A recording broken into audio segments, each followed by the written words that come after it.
Senator Tahir صاحب نے ایک بات کی جس کا میں تھوڑا سا ریکارڈ کے لیے درست کرنا چاہتا ہوں جناب چیئرمین. انہوں نے کہا کہ قانون سازی کی، ہم نے امینڈمنٹ کی اور ہم نے اپیل کی طاقت دے دی آرٹیکل 187 کے جو فیصلے ہوتے ہیں سپریم کورٹ کے، اس کے خلاف. جب وہ 184(3) کی جب وہ اس کی بحث ہو رہی تھی، بلکہ یہ قانون ایک طرح سے جلدی سے پاس کیا گیا تھا، تو اس میں ایک شک ڈالی گئی تھی جس کو میں نے آبجیکٹ کیا تھا آن دا ریکارڈ، اور میں اس کو یاد کرانا چاہتا ہوں سینیٹر طاہر صاحب کو. وہ آبجیکشن میں نے یہ کی تھی کہ آپ اس کو ریٹروسپیکٹو نہ کریں. یہ بہت اچھی بات ہے کہ اپیل دیں، لیکن اس سے آپ کھولنے کی کوشش نہ کریں جو کیسز ختم ہو چکے ہیں. مثلا نواز شریف صاحب کا پاناما کا کیس کھولنے کی کوشش کی گئی تھی، اور اس میں یہ کوشش کی گئی تھی کہ اس کو بھی کھولنے کے بعد اپیل اس کی سنی جائے. میں نے اس وقت بھی کہا تھا کہ اس کو آپ ایک شخص کی خاطر آپ کا یہ قانون سیٹ اسائڈ ہو جائے گا، ریٹروسپیکٹو نہ کریں، اپیل ضرور دیں.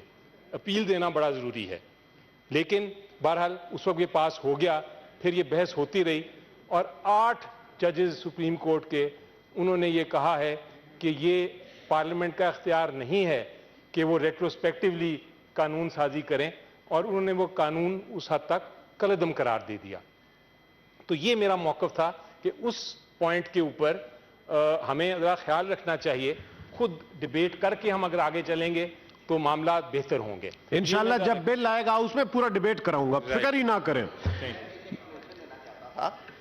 میری بات کی انہوں نے کہا کہ کہا گیا تھا ریٹروسپیکٹو. پہلی بات تو یہ ہے کہ ایک ووٹ کے فرق سے میں کہوں گا 8-7 سے باقی سارا سیو کیا گیا، رائٹ آف اپیل بھی مانا گیا، سارے کا سارا جو قانون ہے وہ مانا گیا. ریٹروسپیکٹیوٹی کی حد تک انہوں نے 8-7 سے یہ ڈیسیژن دیا نہیں. لیکن میں ایک وضاحت کرنا چاہتا ہوں، میں نے اس دن بھی فلور آف ہاؤس پہ کہا تھا کہ یہ قانون سازی پرسن اسپیسیفک نہیں ہے.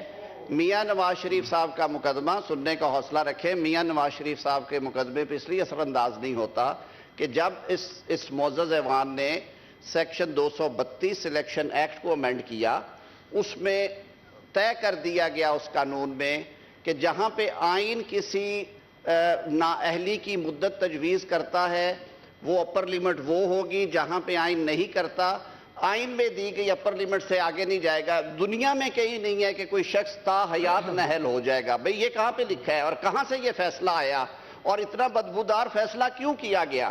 ان وجوہات پہ بھی جائے.